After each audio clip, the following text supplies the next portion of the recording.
Hi guys, it's me Kind. Welcome back to my channel. So in my last video I showed you how I made this human hair wig with some hair from our lovely sponsor Beauty Forever. Let's be honest though, the wig at the end of that video was not the tea. I was like, did I do something wrong or am I just a disappointment to my family? The styling and all the customization definitely brought it to life though. All I did basically was plucked some hair from the lace, I bleached the knots, cut some baby hairs, and then curled it with a curling wand because the hair was a little bit too frizzy for me. So if you want to see how I did all that, make sure you subscribe to my channel and let's jump into the video. So this is where we left things in my last video where I showed you how to sew all of these bundles into the wig and create this. Now we're tasked with making things look more soft, more natural, more refined. So I started by putting the wig back onto my wig block and I tweezed out some hair from the lace closure. So all along the hairline you want to really roughly tweeze hairs out, not concentrating in any one spot, but I'm just picking at kind of the first inch of this entire lace closure, and this makes the hairline look a lot more sparse like natural hairlines are.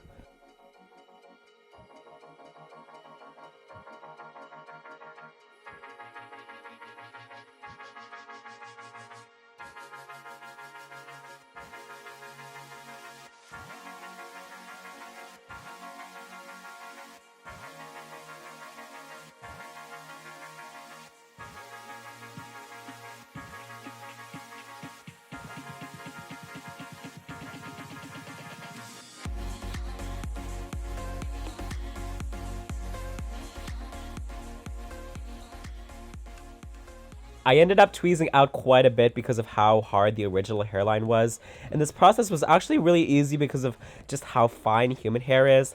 I also took a few strands from this and cut out some baby hairs into it, just by cutting a little bit closer to the head. And this is what our hairline looks like now, definitely a lot more sparse, but I was noticing all of these black dots on it, which I didn't like, so I found out you can bleach the knots with just hair dye. I picked up this bleaching kit online, and I really should have done this in step 1 before I sewed all of this hair into the wig so I could only do this to the lace closure, but I didn't think I had to do this until I tweezed the hairline and couldn't help noticing all those little knots. Anyway, you're going to mix together your bleaching powder and developer until you get a bit of a pasty texture. If it's too watery, it'll drip into the rest of the hair. And we only want to apply this to the underside of the lace, so it's only touching the knots where the hair is tied onto the lace. And we want to bleach these to like a dark blonde / honey brown so it matches our skin and the lace looks more transparent. I am not a professional hairdresser. I wasn't sure how to leave this on. It was hard to see the progress since it's such a small amount of hair that we put it on. So what I did is I kept washing it out and reapplying it since I had a lot more product than I needed anyway. And I just did this until the knots were that kind of light honey brown color. Then I washed it with a shampoo that came with a mix, or if you have it, you can use like the Shimmer Lights purple shampoo. I still have this from my silver hair days. It helps tone up brassiness after you bleach your hair, so there's not that orangey undertone to the hair. Then you might as well shampoo and condition the rest of the hair, seeing as it's probably dirty from doing all of this work, and I haven't washed it since it came in the mail.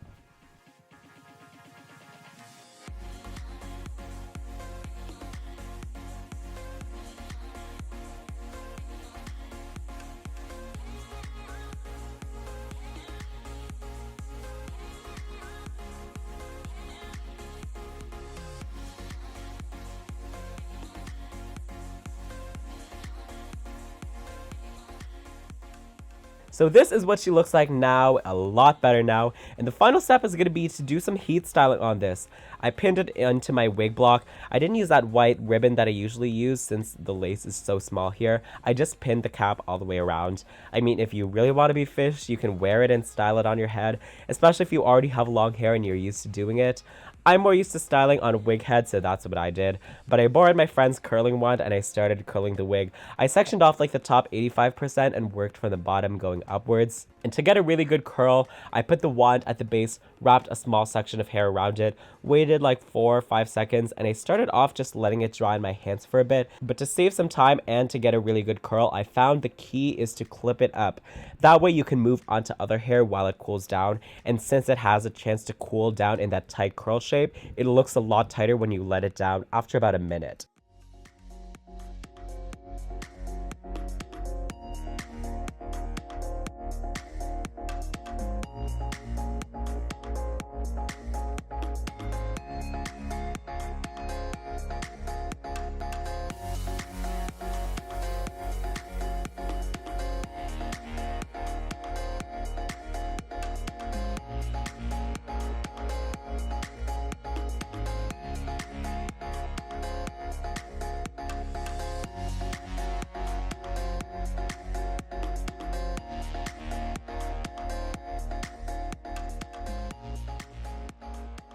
and I just continued doing this to the entire head.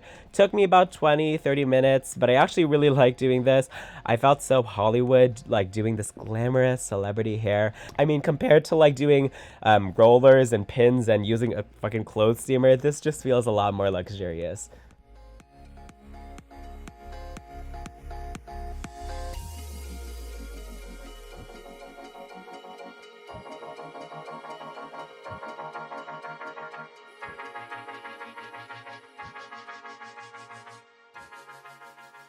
When you've curled everything, you can brush it out to reveal these gorgeous bombshell waves. Now when wearing it, I decided to do kind of like a side part. I could have plucked out more hair in the part to make it more natural, but I was indecisive between doing a side part and a middle part, so I didn't create a part with tweezing so that I could have the options. And then I took a little bit of hair and tucked it behind my ears so it would hide the cap. Since we are working with a smaller lace closure here, you have to find ways to conceal the rest of your hairline, unless you have like edges to work with. But you guys, this is a finished wig. I love how it turned out. I feel like I belong in like a shampoo commercial.